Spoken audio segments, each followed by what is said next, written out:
नमस्कार, मैं अंजना और आप देख रहे हैं न्यूज सर्कल। आइए बढ़ते हैं आज की बड़ी खबर की ओर। सड़क किनारे टेम्पो, बस या रिक्शा नहीं खड़े होंगे। योगी बोले लापरवाही पर चालान नहीं, जब्त करें गाड़ी। मुख्यमंत्री योगी आदित्यनाथ ने सड़क किनारे टेम्पो, बस या रिक्शा खड़ा करने पर नाराजगी जताई है। सड़क किनारे वाहनों के स्टैंड प्रतिबंधित करने के निर्देश दिए और कहा कि किसी भी स्थिति में स्टैंड न बनने दें। नियमों का उल्लंघन करने वालों पर सख्ती का भी निर्देश देते हुए कहा कि ऐसे लोगों का केवल चालान नहीं, कठोर कार्रवाई करे, पेट्रोलिंग बढ़ाई जाए और अव्यवस्थित पार्किंग पर सख्त कार्रवाई करें।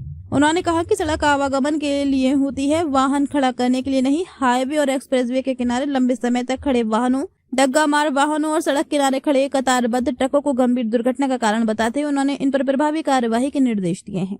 मुख्यमंत्री ने कहा कि दुर्घटनाओं को उदाहरण सामने रखकर लोगों को समझाया जाए ताकि वे बेहतर समझ सकें। सीएम योगी ने कहा कि पब्लिक एड्रेस सिस्टम का व्यापक और प्रभावी उपयोग किया जाए ताकि ये संदेश हर व्यक्ति तक पहुंचे कि सड़क सुरक्षा किसी और की नहीं बल्कि उनके अपने जीवन और परिवार से जुड़ा विषय है। मुख्यमंत्री ने निर्देश दिए कि इस अभियान में राष्ट्रीय सेवा योजना, राष्ट्रीय कैडेट कोर, आपदा मित्र, स्काउट गाइड और सिविल डिफेंस जैसे संगठनों की सक्रिय और प्रभावी भागीदारी सुनिश्चित की जाए। युवाओं और स्वयंसेवी संगठनों की सहभागिता से ही यह अभियान वास्तविक अर्थों में जन आंदोलन बन सकेगा। मुख्यमंत्री ने कहा कि केवल चालान करना सड़क दुर्घटनाओं का स्थायी समाधान नहीं है। जो लोग आदतन यातायात नियमों का उल्लंघन करते हैं उनके विरुद्ध कठोर कार्रवाई की जाए। ऐसे मामलों में ड्राइविंग लाइसेंस जब्त करने और वाहन सीज करने की स्पष्ट नियमावली तैयार कर उसका सख्ती से पालन कराया जाए।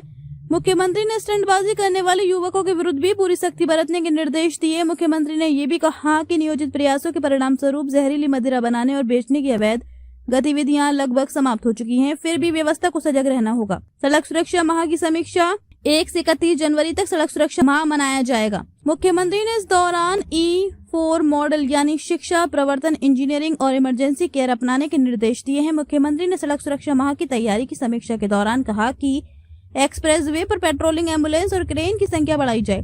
यह अभियान किसी भी सूरत में औपचारिकता बनकर न रह जाए बल्कि ये प्रत्येक नागरिक के जीवन से जुड़ा जन आंदोलन बने। नए साल की शुरुआत केवल औपचारिक आयोजनों से नहीं, व्यापक जन भागीदारी और व्यवहार परिवर्तन के लक्ष्य के साथ होनी चाहिए। उन्होंने कहा कि E4 मॉडल पर समन्वय के साथ काम किया जाए। लोगों को केवल नियमों की जानकारी न दें, उन्हें बताएं कि ये उनके और उनके परिवार से जुड़ा मामला है। शिक्षा के माध्यम से बच्चों, युवाओं और आम नागरिकों में सही सड़क व्यवहार विकसित किया जाए। प्रवर्तन के तहत नियमों का सख्ती से पालन सुनिश्चित हो। इंजीनियरिंग के माध्यम से सड़कों के ब्लैक स्पॉट और क्रिटिकल पॉइंट सुधारे जाएं और इमरजेंसी केयर के तहत त्वरित एम्बुलेंस सेवा और बेहतर ट्रॉमा सुविधाएं उपलब्ध कराई जाए। एम्बुलेंस सेवाओं और स्कूल वाहनों के फिटनेस की विशेष जांच कराएं। अनफिट वाहन सड़क पर न चलें। अब तक के लिए बस इतना ही। फिर मिलते हैं एक ऐसे ही बड़ी खबर के साथ। तब तक के लिए नमस्कार और देखते रहिए न्यूज सर्कल। अगर आपको वीडियो पसंद आई हो तो लाइक करें व शेयर करें। ऐसे लेटेस्ट अपडेट पाने के लिए बेल आइकन प्रेस करना ना भूलें। अगर आप हमें फेसबुक या फिर इंस्टा के माध्यम से देख रहे हैं तो हमारे पेज को फॉलो जरूर करें। धन्यवाद।